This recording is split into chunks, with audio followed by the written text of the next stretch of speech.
Isa na namang katakam-takam at kaayayang tingnan na puto cupcake ang gagawin natin ngayon at ito po ay isang mini puto cheese na may iba't ibang kulay. Tara, gawa tayo! Hi, I'm Dance and this is my channel.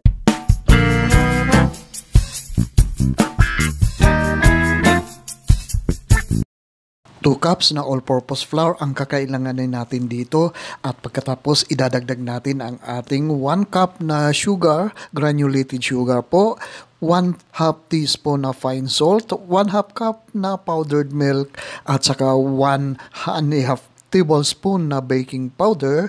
Imikos-mikos lang natin sandali bago po natin idagdag ang ating mga wheat ingredients dito.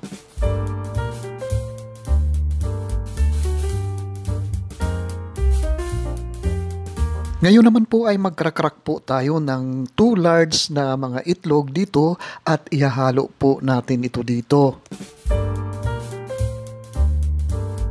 Magdagdag na rin tayo dito ng 1/2 tablespoon na vanilla essence at saka 1/4 cup na vegetable oil.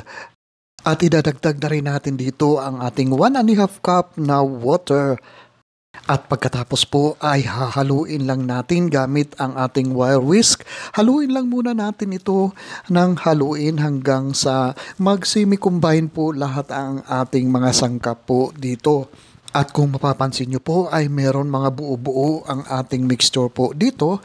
At ako'y gagamit po dito ng electric hand mixer para mas mapadali ang ating pagmimix dito sa ating butter. Pero kung wala naman po kayong electric hand mixer, ay pagtsagaan na rin po natin ang ating wire whisk dito at aabot din tayo na ma-achieve natin ang isang smooth na butter.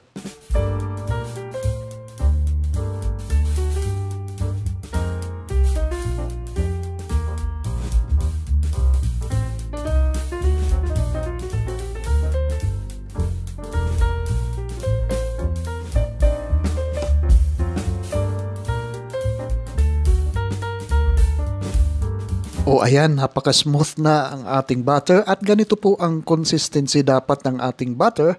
At para makasigurado tayo na walang buo-buo ay padaanin natin sa isang strainer ang ating butter para masala po natin ang natitira pang mga buo-buo dito.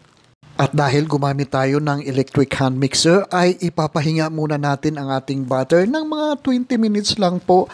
I-rest lang po natin ang ating butter po dito. At pagkatapos po ay i-divide natin ito into 3 equal parts para malagyan natin ng iba't ibang kulay dito. At nasa sa inyo na po yan kung anong mga kulay ang gusto nyo po ilagay dito sa ating mixture. At habang ginagawa natin ang ating mixture, ay special shout out kay Line Cao Jia ng Hong Kong at saka kay Love Love Girl ng Gandara Samar. Maraming salamat po sa patuloy niyong pagsubaybay sa aking mga video recipe po dito.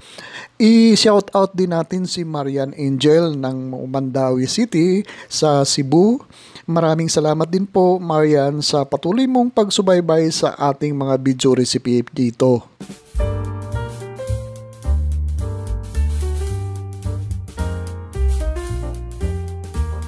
Bali, pastel color po ang ating ginawa po dito na pagkulay dito sa ating mixture para katakam-takam ang ating mini puto cheese pag naluto na po. Hindi masyadong matingkad ang kulay dapat ang ating mga puto cheese na gagawin dito.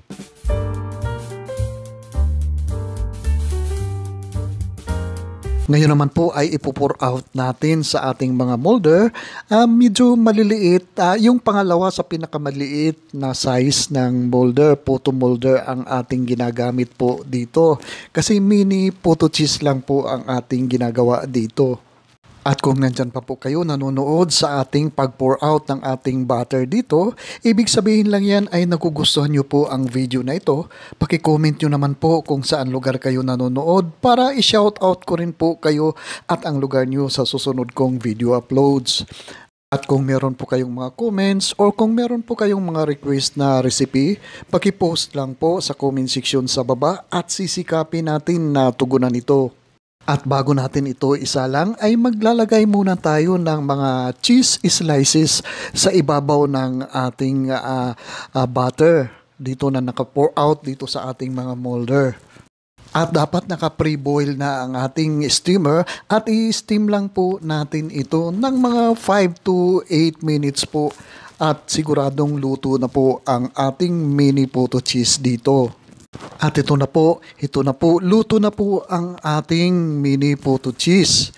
Kung mapapansin nyo po ay hindi masyadong lumubog ang ating cheese po dito. Medyo malalaki po ang pagka-slice ng ating cheese po dito at saka malakas po ang ating apoy at biglang umumbok po ang ating mini potato cheese po dito.